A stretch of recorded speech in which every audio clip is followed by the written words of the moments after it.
Legendary value investors Warren Buffett and Charlie Munger see divergent paths for the value investor in the coming years. Charlie Munger states, "I think value investors are going to have a harder time now that there are so many of them competing for a diminished set of opportunities. My advice to value investors is to get used to making less." However, Warren Buffett stated that Charlie's been telling me the same thing the whole time we've known each other.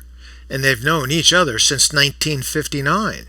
Buffett sees more opportunities and stated, "What gives you opportunities is other people doing dumb things, and there's been a great increase in people doing dumb things. So, for us to avoid doing dumb things, let's take a look at the charts." Now, today's chart is going to be the Russell 2000 ETF per a request by the ambassador who wants to take a look at small caps. And the Russell 2000 ETF is the best way that I know how to look at small caps. So let's take a look.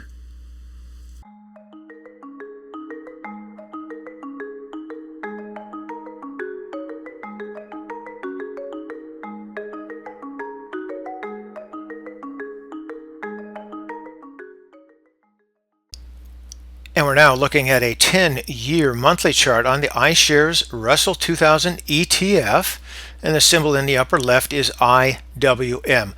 We're looking at a 10-year chart simply because we can zoom in a little bit closer on the bottoming and basing that's going on right now, which we'll focus on, and also we'll focus on that when we get to the MACD. But for the most part, go back here to 2013 all the way up. We've had a generally decent move continuing on up here, with the exception of 2020, that plunge there. But right now, definitely, in my humble opinion, it looks like a bottoming and basing. Now, this has been bottoming and basing for over a year now, but that's what makes for good bull markets. So, now, here we've talked about the separation of the fast line and the slow line in the MACD. We'll take a look at that in a second. But when you have that separation, you get volatility. So here you have your volatility. Definitely from that rollover, came on down pretty hard. We came down, hit this bottom here, back on up to that point there. It reflected back down to here, and then back on up again near 200, and reflected back down to the current price there, 174.05. So in my humble opinion, things are actually looking up. Let's take a look at the oscillators. First, volume. Volume looks decent. There's nothing wrong with it. It's been relatively stable, more or less, for the past couple of years or so. It looks decent. Now, into the MAC. This is what I'm talking about. When there's a separation this wide between the fast line there and the slow line here, that almost always means volatility. And definitely it started to bottom and base, got reflected back at this point here down to the current level. There still is a moderate amount of separation between the fast line and the slow line there, but we're near the zero line, so things are not really too bad. There could still be some more volatility, but I think things are improving, and they're improving more quickly now that we've been through, say, a year or more of a bottoming and basing. Here into the histogram, you can see the improvement. Definitely that there. We continued on up for several months improving.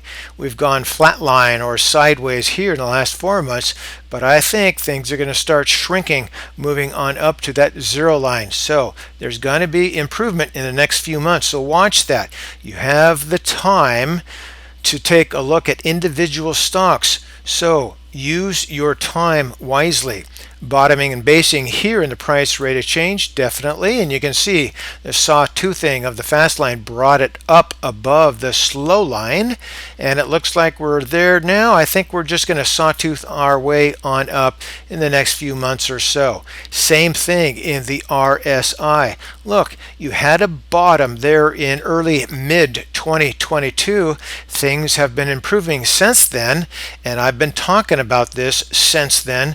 You have time, so pick those stocks. You can do your due diligence and be patient at the same time. Down here in stochastics, pretty much the same thing, bottoming and basing. fast line moving above the slow line. We're sawtoothing our way on up. And then here is the Williams. Definitely bottom there and bottom here, but for the most part things are improving. The next move, in my humble opinion, maybe a little bit of sawtoothing, but I think it's going to head on up. Now, once it gets above that -20 or in that overbought territory, it's going to pull the other oscillators up and the price chart. Let's go back to the price chart. Definitely a lot of volatility here, but it seems to be calming down. You can take a look at, say, this trend line there and this trend line here. We're moving into this pennant type of formation, and I think we still have a few months to go, but it's getting tighter and tighter. It's going to explode one way or the other.